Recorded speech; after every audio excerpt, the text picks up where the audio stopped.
T'as pas tort, avec Philippe Bétourné. Bonjour tout le monde, bienvenue dans T'as pas tort, l'émission qui vous met à l'or, l'émission de Philippe Bétourné, où j'ai le plaisir de l'accompagner. Bonjour Philippe. Bonjour Marco, bonjour à tout le monde. Bonjour. Ah, on est toujours content de se retrouver sur Jobon déjà, et puis sur tous les réseaux sociaux où tu as le bonheur et le plaisir de partager l'émission. Bien sûr. Du retour, bien sûr, il y en a via les réseaux sociaux avec le groupe T'as pas tort. Du partage, du sharing, comme disent les Anglais. Et ça marche de mieux en mieux. Alors aujourd'hui, le sujet de l'émission, c'est le syndrome d'abandon, les abandonniques, comment les comprendre et comment les aider. À nouveau, c'est tout un programme comme à chaque fois. Oui, c'est tout un programme et c'est d'ailleurs un sujet extrêmement complexe et très vaste. On va essayer de le simplifier au maximum et de parcourir des cas vécus, de parcourir des définitions, d'aller plus loin dans certaines thématiques, de voir comment ce syndrome existe, d'où il vient, comment s'en débarrasser éventuellement et comment le gérer. Et également dans la vie des couples et au travail. Donc ça peut se retrouver également parmi les couples, on peut ressentir cette sensation d'abandon. Absolument, et c'est souvent un conflit qui peut également dégénérer par rapport à ça, parce que le syndrome de l'abandon fait que des gens n'arrivent pas à gérer des situations au présent, en vie de couple, en famille, et voire au travail, parce qu'on verra plus tard que ça peut être un transfert d'avoir son entreprise, son patron, ses collègues, sa direction comme une famille pour un abandonné. Oui, c'est un fait. D'ailleurs, de plus en plus, on parle dans les entreprises d'un esprit de famille qui se met en place. Mais est-ce bon, est-ce moins bon Là, et toutes les choses que l'on peut voir. Donc, je te propose directement de rentrer dans le vif du sujet. Effectivement. Alors, le syndrome d'abandon, c'est un terme qui ne vient pas de notre époque, mais qui vient de beaucoup plus loin. Germaine Gex, une femme exceptionnelle, qui entre les deux guerres, on va dire entre 30 et 45, a fait des études de psychanalyse très poussées en Suisse. Les Suisses ont pris beaucoup d'avance sur tout le monde depuis toujours. Et cette Suissesse a développé tout un programme pour aider des personnes qui étaient abandonnées, des vrais abandonnés ou des personnes vivant le syndrome de l'abandon. Et elle a créé le terme le syndrome de l'abandon, ainsi qu'un livre qui date des années 50 et qui est toujours publié. Encore ? Oui, on verra également les travaux de Daniel Dufour, un autre Suisse.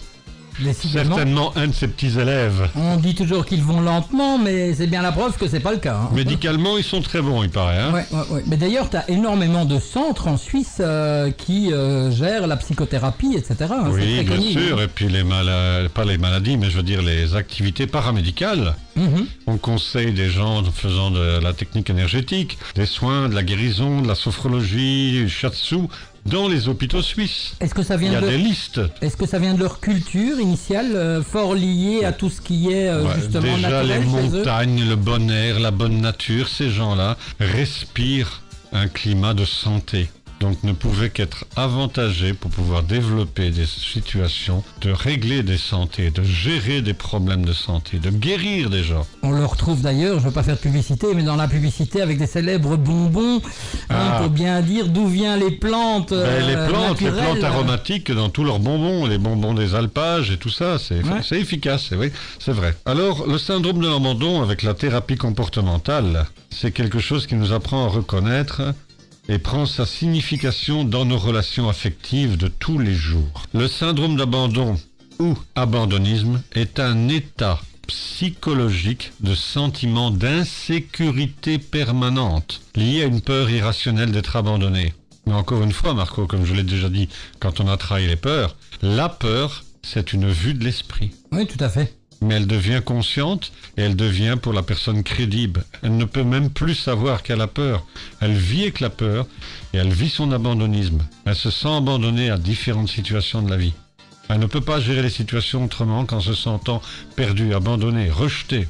La personne qui souffre de cet état est en demande d'affection. Combler un manque originel, séparation du passé ou manque d'amour réel ou imaginaire, comme on dit.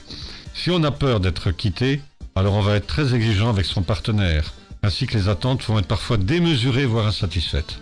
Pour guérir du syndrome d'abandon, il faut reconnaître la souffrance et les causes reliées. Nous avons rarement conscience de l'origine de nos troubles affectifs. Mais en apprenant à les identifier, on sera capable de les transformer. Ils vont aller de rupture en rupture. Ce sont des personnes limite borderline, personnes limites. Des personnes qui vont aller dans les excès.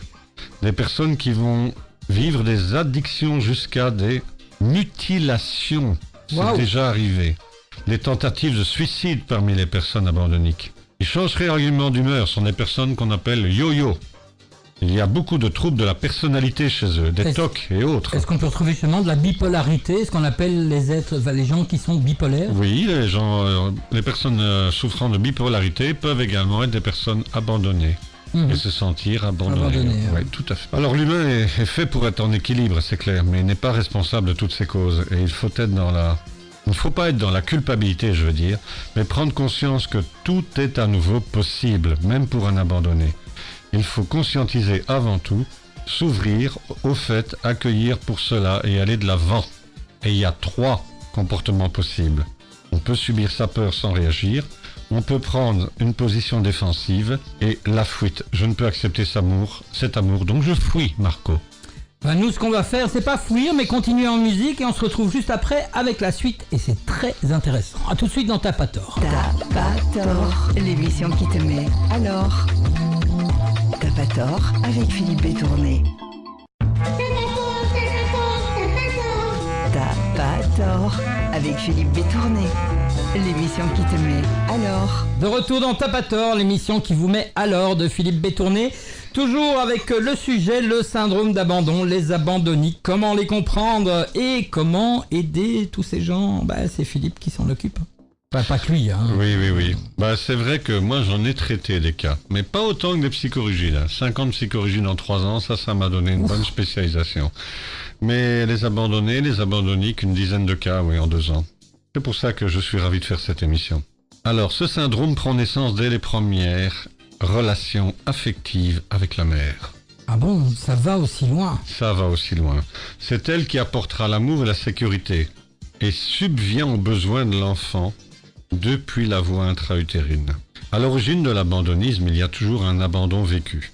Cette époque a eu lieu pendant la vie fœtale déjà, soit au cours de la prime enfance ou de l'enfance. Peu d'adultes confrontés à une séparation pensent que celle-ci est à l'origine d'une souffrance jusqu'au moment où ils réalisent que la souffrance extrême qu'ils éprouvent aujourd'hui a son origine dans un abandon qu'ils ont vécu bien avant. Ils sont très conscients de cet épisode premier qui n'est plus, on va dire dans leurs souvenirs malheureusement, qui souffrent d'abandonnisme et ne l'associent pas forcément à un véritable abandon. Et la personne trouve que ce qu'elle ressent est disproportionné par rapport à l'événement vécu. C'est très particulier. Le sentiment d'abandon. Le sentiment d'abandon n'est pas une émotion. Il peut être plus ou moins bien supporté par la personne. Quand il est mal supporté, ce sentiment d'abandon se traduira par des manifestations physiques et psychiques allant du simple serrement de cœur d'anxiété à la dépression, voire l'agressivité.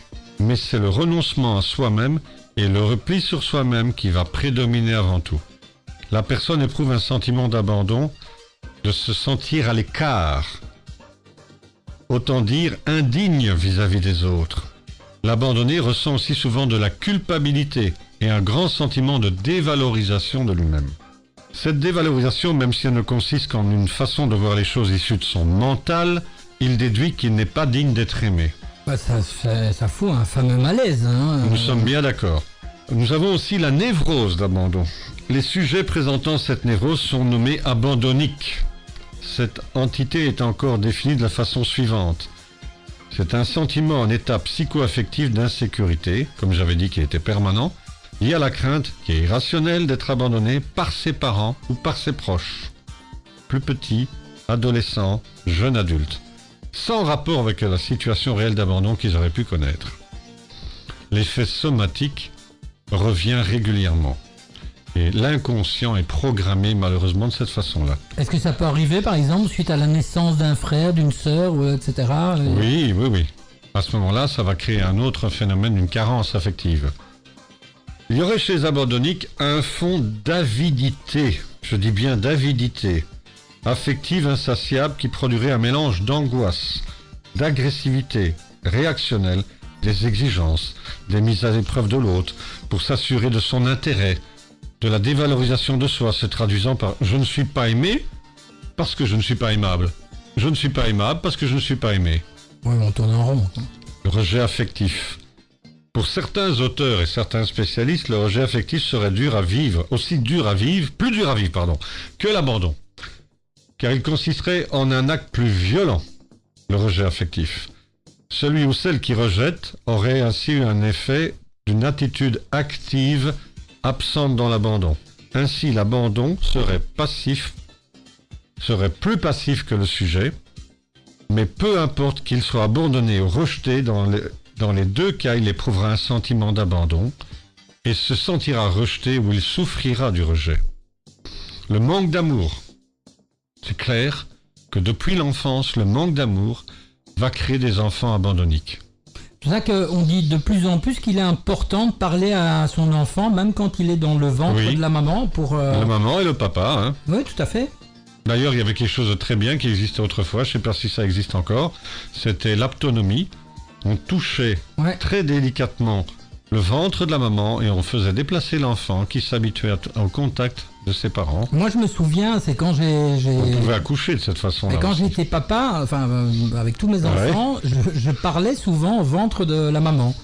Et bon, la maman, elle comprenait pas bien pourquoi je faisais ça, mais en fait, moi, j'avais l'impression de communiquer avec mes enfants, comme ça, et je ressentais un échange, je sais pas expliquer. C'était au fond de moi, je ressentais un échange. En effet. L'enfant fera alors tout pour attirer l'attention vers lui, par des caprices ou des accès de colère vers sa mère. Mais il y a aussi autre chose, il y a la surprotection maternelle. Cette surprotection maternelle, qui n'est pas facile à dire d'ailleurs, se caractérise par un surinvestissement dans l'enfant. En surprotégeant son enfant, la mère va créer une relation de dépendance. Cette dépendance affective va s'exprimer par le besoin d'être toujours rassurée et se retrouvera plus tard avec le partenaire. La demande est tellement constante qu'elle engendre à la longue une lassitude et donc un retrait de l'amour et des élans de démonstration affective. Oui, et puis l'enfant a moins de possibilités d'apprendre à se défendre aussi à cause de ça. Oui, on est bien d'accord. Ici, le sentiment d'abandon va survenir après coup et n'est pas dû à une séparation traumatique avec la mère, mais à des étapes psychosomatiques. On verra également tout à l'heure l'enfant séparé de sa mère. C'est encore autre chose. La séparation avec sa mère n'est plus à démontrer aujourd'hui. Un petit break et on revient directement dans T'as pas tort. T'as pas tort, l'émission qui te met alors. T'as pas tort avec Philippe Bétourné. T'as pas tort, l'émission qui te met alors. T'as pas tort avec Philippe Bétourné. Troisième séquence de T'as pas tort, l'émission qui vous met à l'heure avec Philippe Bétourné. Je rappelle pour vous, si vous désirez laisser des messages, c'est sur la page Facebook de T'as pas tort ou alors également sur la page de Philippe Bétourné, Guide de la vie. Oui, tout à fait. Retrouver, hein. Oui, sur Facebook, on nous retrouve et sur la page de T'as pas tort, bien sûr. Bien sûr. Donc, je parlais de l'enfant séparé de sa mère. Il est un fait que la séparation de l'enfant avec sa mère n'est plus à démontrer aujourd'hui. L'enfant bien aimé va construire des relations saines avec son entourage.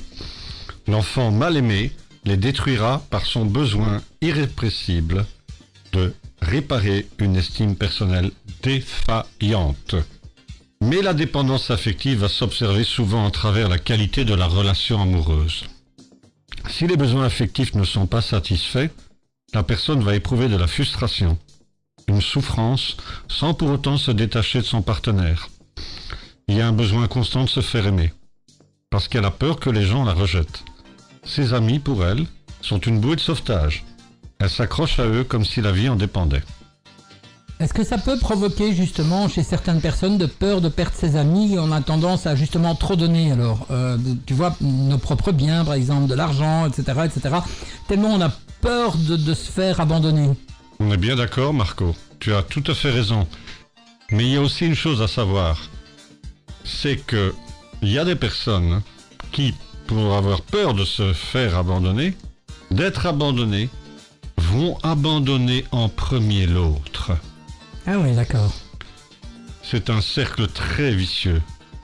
C'est une des réponses, effectivement, des enfants abandonniques.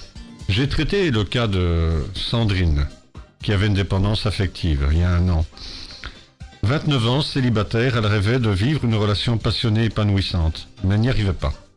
Quand elle rencontre quelqu'un, elle se rend bien compte qu'elle répond aux moindres attentes de celui-ci et qu'elle tolère des attitudes inacceptables qu'elle n'aurait pas acceptées autrement. Elle réagit contre les mauvais penchants en acceptant des compromis qu'elle trouve difficiles, mais qui lui permettent également de ne pas perdre l'autre. Alors qu'elle a tout pour être heureuse, selon ses propres mots, elle ne l'est pas. De façon régulière, ses amis l'ont quittée, alors qu'elle avait tout mis en place pour que leur relation puisse perdurer. Le trop tue le mieux. Sa dépendance affective prenait différentes formes. Sandrine attendait constamment que son partenaire lui propose quelque chose. Elle n'entreprend rien par elle-même, ni pour elle-même, de peur qu'il ne soit pas d'accord et veuille faire autre chose. Et elle se soumet à ses caprices afin de ne pas le blesser ou voire le quitter. Tôt ou tard, c'est ce qui va se passer.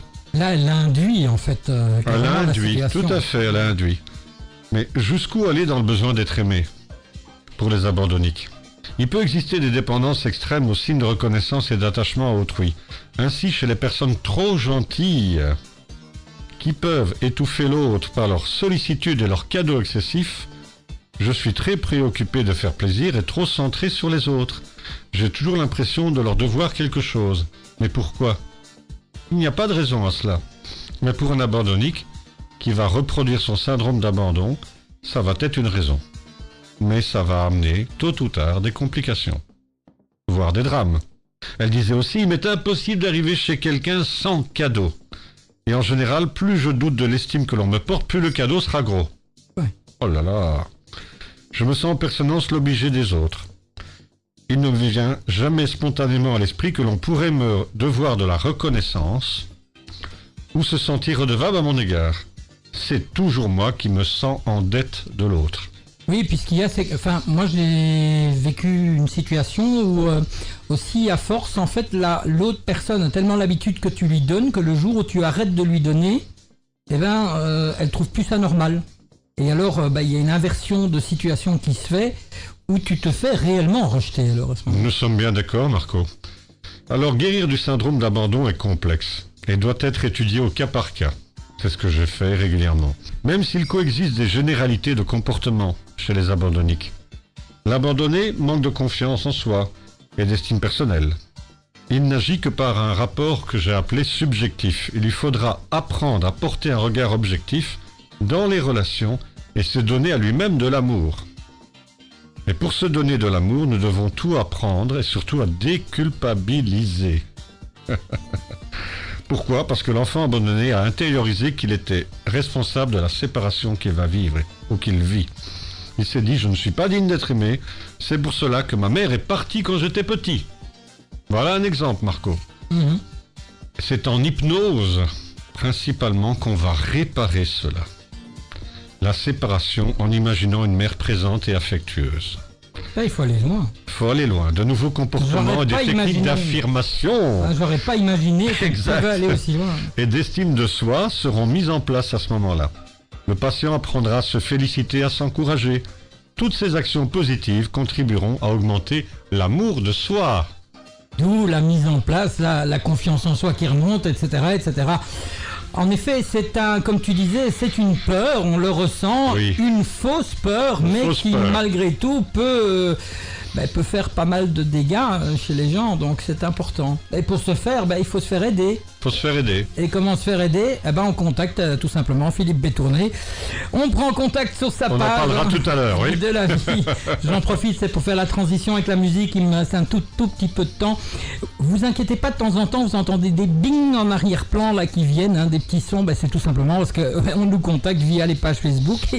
Et je ne sais pas comment ça se fait, mais aujourd'hui, j'arrive pas à couper le son de mon PC. Donc voilà, ça fait des petites interruptions. Mais comme ça, vous voyez qu'on nous contacte. Ça, c'est du vrai. vrai. Allez, on se retrouve après une petite interruption musicale, toujours dans T'as pas tort avec Philippe Bétourné. T'as pas tort, l'émission qui vous met alors. T'as pas tort, l'émission qui te met alors. T'as pas tort avec Philippe Bétourné. T'as pas tort, l'émission qui te met alors. T'as pas tort avec Philippe Bétourné.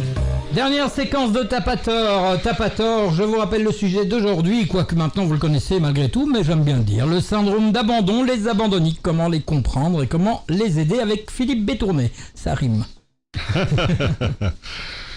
Alors effectivement, tout ce syndrome d'abandon, moi je l'ai vécu également. Je suis un enfant abandonnique.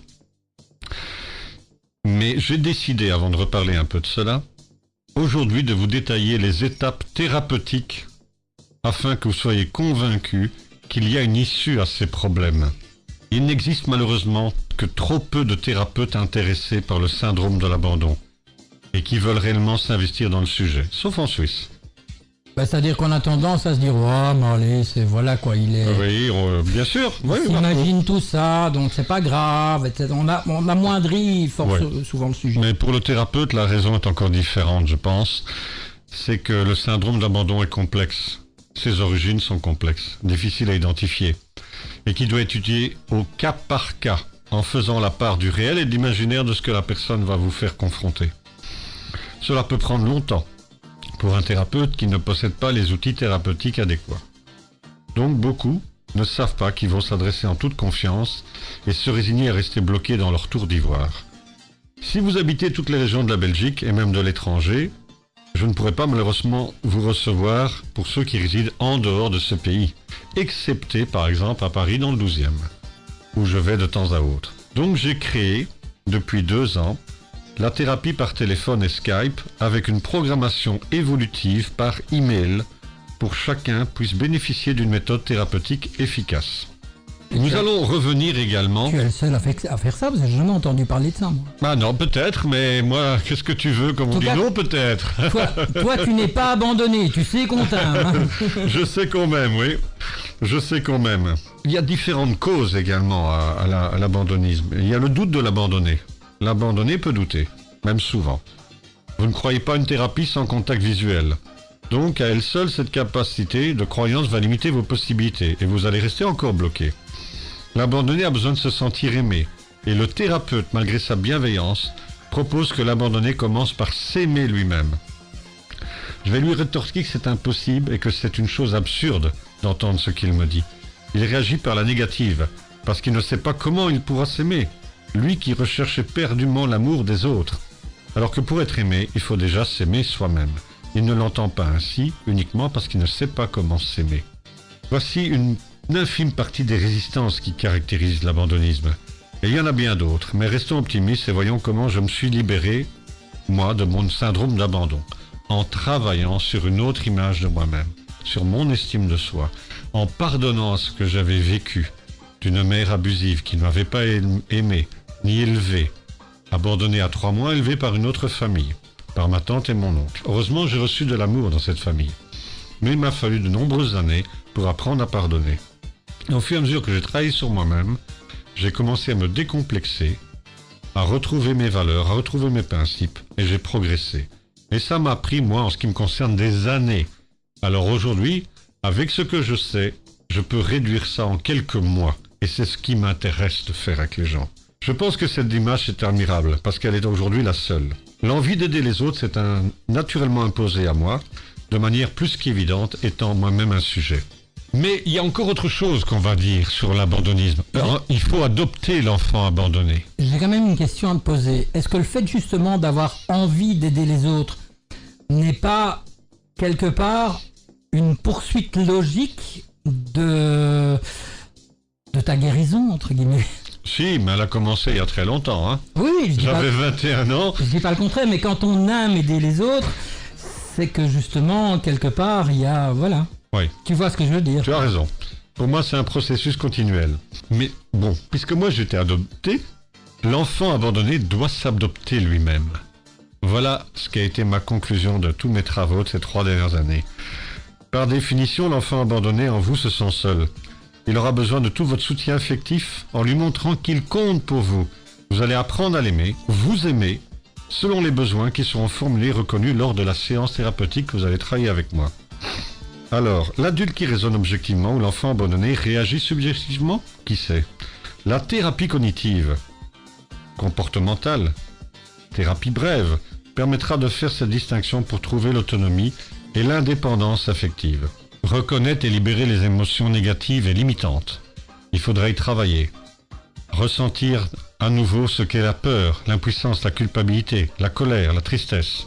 La sophrologie, par exemple, et l'hypnose, que je pratique, sont deux méthodes que j'utilise avant de reconfigurer des situations inachevées ou traumatisantes. On travaillera sur l'estime personnelle, le manque de confiance en soi. L'entourage va juger et représenter ce que vous êtes véritablement. Vous apprendre à regarder autrement votre vie, travailler à travers votre propre miroir, vos propres filtres. La thérapie positive est également recommandée pour répéter plusieurs fois avec conviction que nous avons de la valeur. Une formule courte, précise, qu'ils travailleront avec moi dans un état d'esprit optimal permettant d'engendrer une dynamique de confiance en soi nouvelle, Marco. Je suis donc j'existe. J'aime cette phrase. Communication et affirmation de soi. Alors Philippe, pour ce faire, c'est très simple. N'hésitez pas à vous rendre sur la page Facebook de Tapator, la page Facebook où vous pouvez laisser vos messages soit en privé directement à Philippe, soit vous pouvez les mettre en public si vous avez envie de partager justement vos ressentis, etc. Allez également sur la page de Philippe Bétourné, guide de la vie, et où là aussi il vous répond en privé ou en public, c'est vous qui le décidez. Sur le site internet qui, tu vas le rappeler, alphaspirit.net. Et également mon numéro de téléphone pour les Belges, 0472 10 61 31, et de l'étranger, plus 32 472 10 61 31. Et je serai là vraiment pour vous aider dans une communication nouvelle avec vous-même. Allez, c'était Tapator avec Philippe Bétourné et Marco. Salut tout le monde, à la prochaine. Passez une très bonne fin de journée.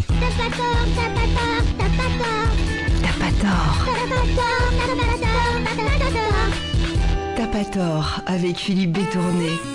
Tapator, l'émission qui te met alors. Tapator avec Philippe Bétourné.